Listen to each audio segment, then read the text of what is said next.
TV serial Anupama का आने वाला एपिसोड काफी इंटरेस्टिंग रहने वाला है, जहां राही अपने ससुराल पहुंच चुकी है और अब उसे वसुंधरा कोठारी और पराग को अकेले ही संभालना है। इतना ही नहीं, उसके ससुराल में गौतम जैसा नीच शख्स भी है, जिसकी घटिया हरकतों से उसे मोर्चे लेना है।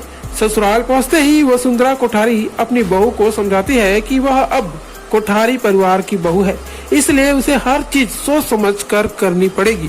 लेकिन इसी बीच प्रेम आ जाता है। वही प्रेम बातें तो सुन नहीं पाता, लेकिन दादी साहब पर तंज कसते हुए कहता है कि वह गौतम पर भी काश इतनी पाबंदियां लगा पाई होती।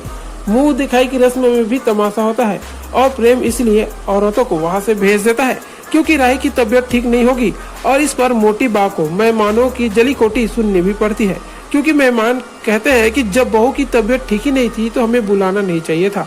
उधर अनुपमा भी पहली बार जेल से वापस आती हुई दिखाई देती है। वही जेल में डरी समी हुई अनुपमा किसी तरह जेलर से मिलती है और खाने और बाकी चीजों को लेकर बात करती है। अनुपमा पहली बार जेल में राघव को देखती है, एक ऐसा कैदी जिसे काबू करना पूरे स्टाफ के लिए मुश्किल है।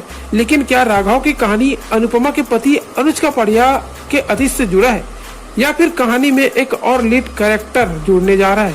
इस सवालों का जवाब तो दर्शकों को अब आने वाला वक्त में ही पता चलेगा। वही सीरियल अनुपमा के नए प्रोमो वीडियो में ये भी दिखाया जाता है कि मुंह दिखाई में वसुंधरा कोठारी की बेइज्जती हुई, उसका बदला वह राही से एक अलग अंदाज में लेना चाहती है।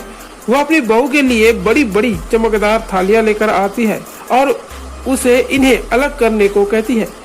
ईशानी और परी वीडियो कॉल पर यह रस्म कृष्ण कुंज से देख रहे होंगे।